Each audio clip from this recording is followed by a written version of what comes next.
Hello and welcome back to the last installment of the tutorial for Defense of the East mod, where we will talk strategy. Strategy here really goes along two axes, and you have some choices around that, but it sort of affects each other, so they're not entirely orthogonal. The first axis is, do you want to keep Port Blair? Port Blair it doesn't have too many troops or supplies. It has some naval base. Eventually you can build it to 3, so you can sort of support your troops, your task forces from here. You do need to build level 5 airport from there. You do need to take these two places, and Port Blair is a good staging area, although Calcutta is better staging area for Akyab. The disadvantage is Andaman Sea is at the moment Japanese playground. They have just so many planes that they can put here that it's not even healthy. Yeah, it's their seas. They can do it. They can control it with their airplanes from these 4 bases, and of course from Bangkok. You can do something about these 4 bases that we will discuss a bit later. You can't do really anything about Bangkok. Even from these 2 bases, you sort of can get hurt if you're not careful. So that's one thing. You can defend it if you want a bit more of a challenge, or you can just go back and defend the East India, sink his navy, and then come back. The second axis is the initial composition of your task forces, and there is a few options. The option 1 really is go for broke. And that basically means that you will go and you can't go Hermes from here. You will go for Illustrious, and you will go for not Akagi, I wish, Indomitable, and then you will go for Hermes as well. And that will cost you 266 points if I count correctly, leaving you with 30 points, which is barely enough for shoveling things from Bombay to Colombo and Adu Atol to Colombo on efficient basis, as I discussed in the logistics tutorial. It will give you about 10 another command points to play with, so you might buy, I don't know, a destroyer to go with this for ASW. This formidable Indomitable plus Hermes is a formidable force, pardon the pun. There isn't basically anything it couldn't sink. It puts 60. Where's formidable here? Yeah. So let me just go to formidable. It can put 65 torpedo bombers in the air, and it can put another 40 other planes in the air with sort of in a cap. So it can put 100 planes in the air.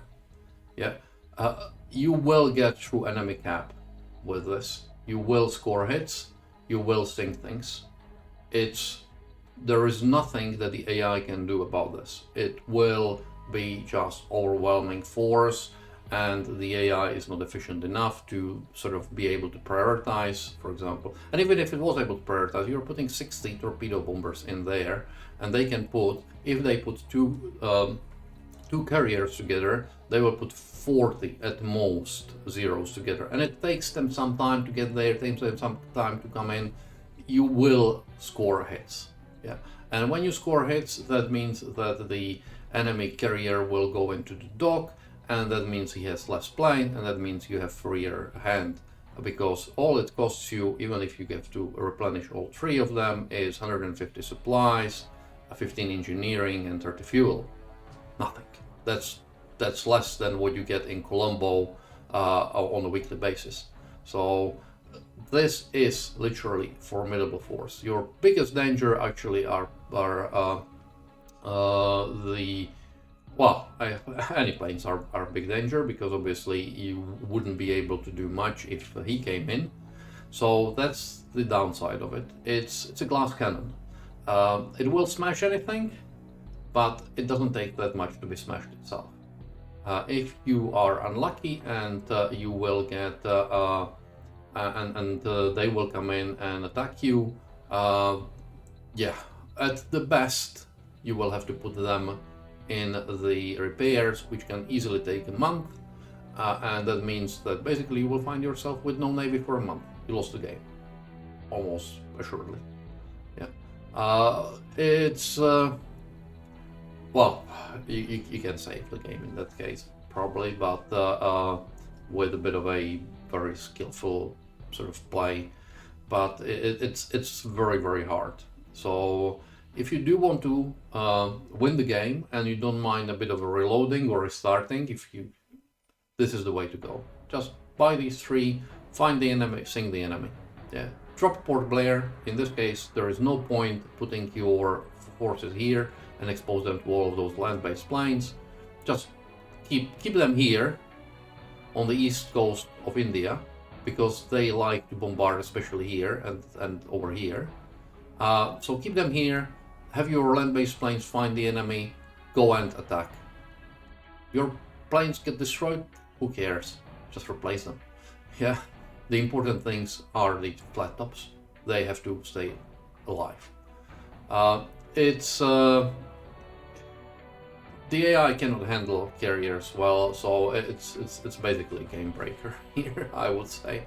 It's not much fun. Other option, of course, is that you will play with slightly more challenging task forces, and that's maybe you will take one carrier and then some surface forces. Personally, I find surface forces more fun to play with anyway, because where this game shines is naval surface engagements.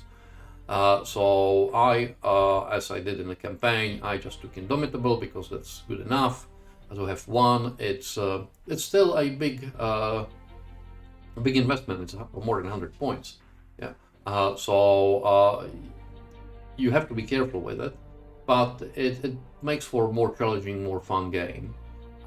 Then you probably can take one or two heavy cruisers, and remove. So let's say we would go for these. This is Aussie, so we want British ones. We don't want Hawkins because we don't want London class, and we have three heavy cruisers, and you can get all of them for 60. Yeah. Add to it, like if I do this 1, 2, 3, I'll add to it, I don't know, light cruiser Boise, my favorite. Yeah, Boise. Oh yeah, she has to come from Colombo. So get this. That's 20 points, so that's 83 points. Let's get one of the carriers. Not in this task force, but so that I just can see how many points we have. 166, 168. We can get to about 220, 230 points easily enough with a task force which can deal with just about anything that they can throw at us in the initial engagements, short of air attack. It can't deal with an air attack. You have to be very, very careful with air attacks with this, which again is tricky around here because his land-based planes can come in. Yeah. So if you do want to keep Port Blair, my advice is do be careful. Probably what I would do is I would take a smaller force, maybe one heavy cruiser, one light cruiser, and a destroyer, or maybe one heavy cruiser, two light cruisers, and a destroyer, park them here, and then park the Indomitable on the other side of Andaman Islands, on the west side here, to provide a bit of a cap, and also deal with anything that's like heavy to come in. Of course, that means that you do not have anything to look after the east coast, and as I said before, the AI likes bombarding east coast. It likes especially these two ports, but also here Trincomalee is a favorite for attacks. So you leave those fairly open to the enemy attack. One option would be, for example, do something like this, remove the Cornwall and Indomitable, get Hermes, so that's 60 points, let's set 180, get Boise, have, and maybe one of the town classes, have Cornwall or the town class and Boise patrol here, park Hermes here, and have Indomitable patrolling this area with a destroyer just sort of to look after ISW, like both forces get one cheap destroyer, 6 points or something like that. That's another option.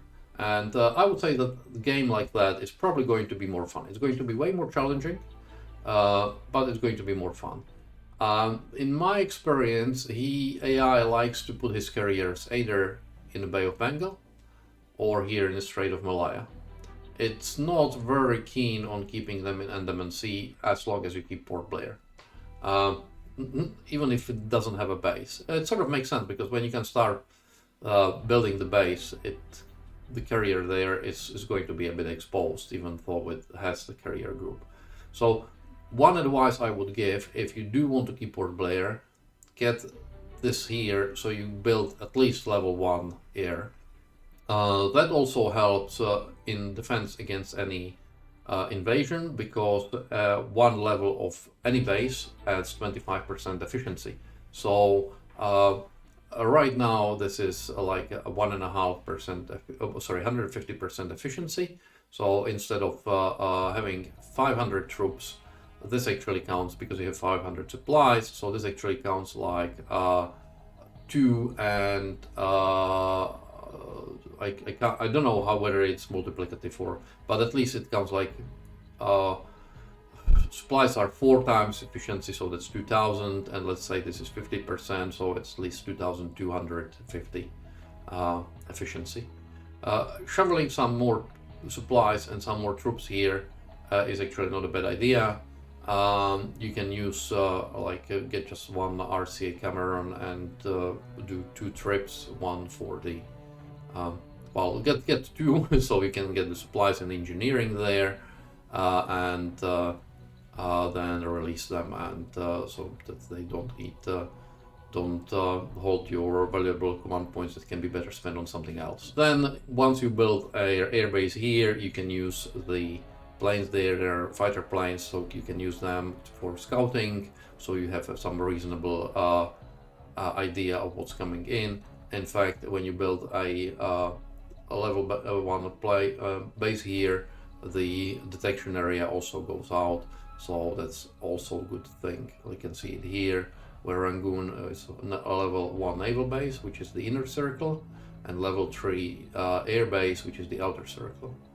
If you do want to keep Port Blair, another thing that I would advise is when you get your forces, especially the heavy cruiser ones, do night raids on these bases. Especially I would raid Sabang here, Rangoon here, and Mergui here. They all have level 3 air bases, and you would want to get rid of those. Yeah, this one's less important, but these 3 you'd want to raid. One raid with the 3 heavy cruisers will drop, I think, 3 levels. So it depends on where it starts. I'm not sure whether there is a logic. There is some pro logic in that, but I don't know what it is. So that drops 2 levels from something, and I think it starts here. So this would drop the base to level 1. So it would drop 2. In the end, you would end up with the 1-1 bases. Yeah. Everywhere, maybe less here because they would destroy the naval base as well. The raids you can do so that you arrive here just around 7 o'clock in the evening when there are no planes, and you bombard it and you run away. It's doable. I have done it. It's eminently doable. It means that he will get fewer land-based planes here, and your task forces, it will be much easier for them to operate in Andaman Sea. Expect some raids from Akia on Calcutta. Honestly, I probably wouldn't care too much. You might want to get your Spitfires here, sorry, Hurricanes here, to intercept those raids. If it's bothering you, again, go and bombard Akyap. It's a good thing. It drops the, like right now, he has plus 100% defense efficiency on the bases here alone, same here. So you would want to break those down anyways. You don't need those air bases or naval bases. There is nothing to build. You just go and bombard it, and it will make it easier for you to take it as well. In fact, that's probably it.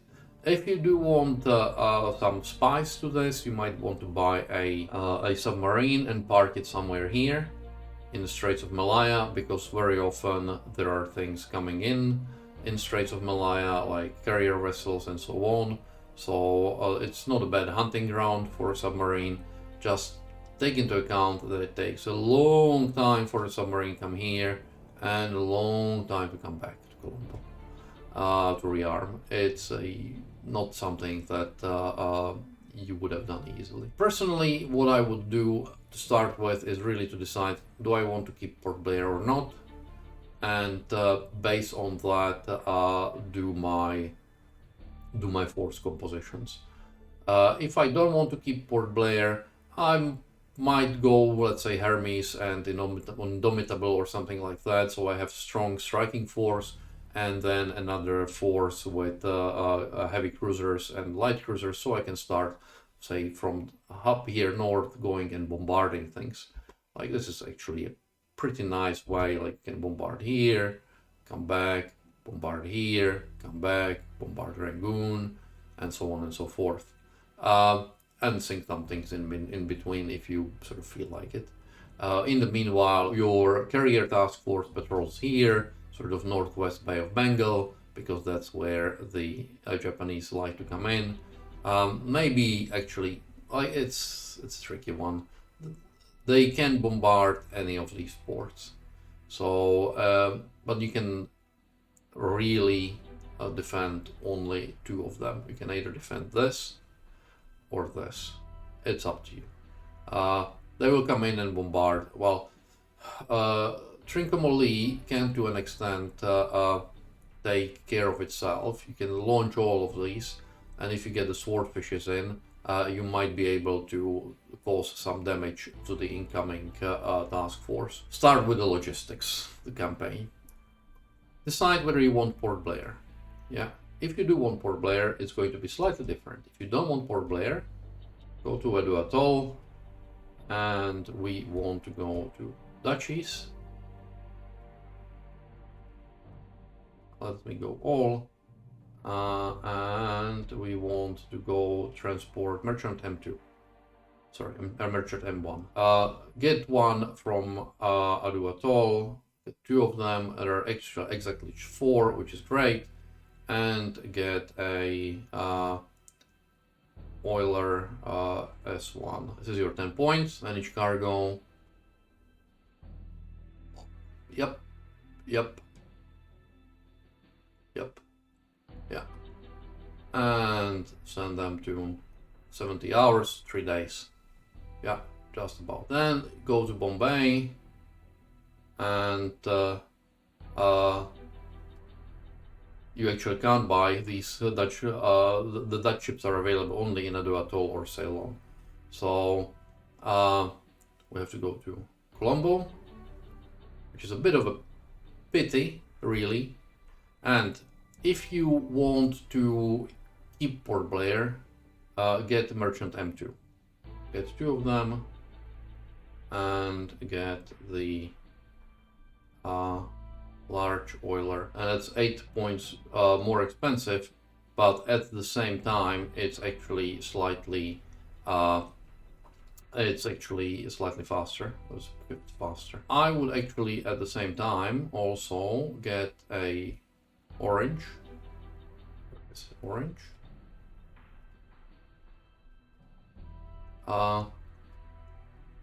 And I would load all the troops that I can on orange, and send it to Port Blair. If you don't want to keep Port Blair, you can ignore this, and you can buy the same force here as you bought here in the in here. This will shovel your supplies. This is basically the supply line from Bombay to first you load from here from Bombay and get it to Port Blair. Then these guys will drop something in here, so you will move it to Port Blair, and you probably want to get another similar task force here to start moving things between Bombay and Colombo again. So that's your logistics taken care of. And then you would have drop another 10 command points here. So you would have 250 command points to play with. It's then, as we discussed earlier. I would say that those are the strategic points to take into account, and then it depends really how it goes. Your primary targets should really be the carriers. If you win the carrier battle, you won. Yeah. Once he doesn't have the carriers, you can, and whoever has the carriers, has the last carrier wins. Put it this way. You might win without that, but if you manage to sink all opponents' carriers, then you won the battle. That's how it goes. That's how it goes in all War on the Sea games. The carriers are just so very powerful here, and they were in the real life. So the secondary targets are any of the battleships, heavy cruisers, anything else. Yeah, you can take it, you can leave it, depends on sort of risk reward. They will come in and bombard your ports. The only ports that you really care about is like obviously Visakhapatnam and all of those other ports are. Calcutta is an important port for staging, but for that you don't need to have any bases. The important port to keep up is Port Blair, if you do want to keep it up. Otherwise, really, I would say Colombo is critical. Trincomalee will survive without it. Basically, you will survive. Anything east of Colombo is not critical. It's important, but it's not critical. So I wouldn't spend too much time on it. I definitely would not ship any supplies to any of those unless you're using it as a staging area for something. I shipped a lot of supplies to Calcutta because I shipped a lot of troops to Calcutta, and then I staged invasion of Akyab from Calcutta. Yeah.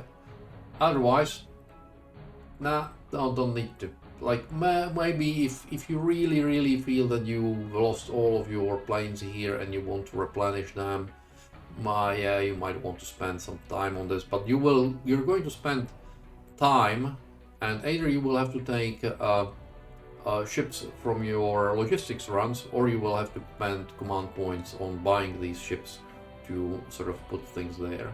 This is actually more interesting, much more interesting in Abda, because there planes, or especially on Java, are something which is absolutely critical for you to whittle down the enemy forces.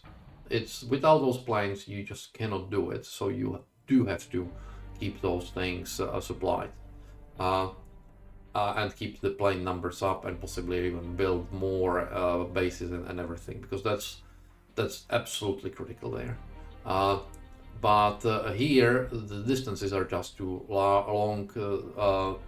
Yeah, it's not worth it. I would say that's pretty much it. This episode will likely go out just before Christmas, so merry whatever you celebrate, if you celebrate anything, to you. Have fun towards the end of the year, and I will get to you, well, I don't know, definitely in the new year, maybe even before. So thank you for watching, and I'll talk to you next time.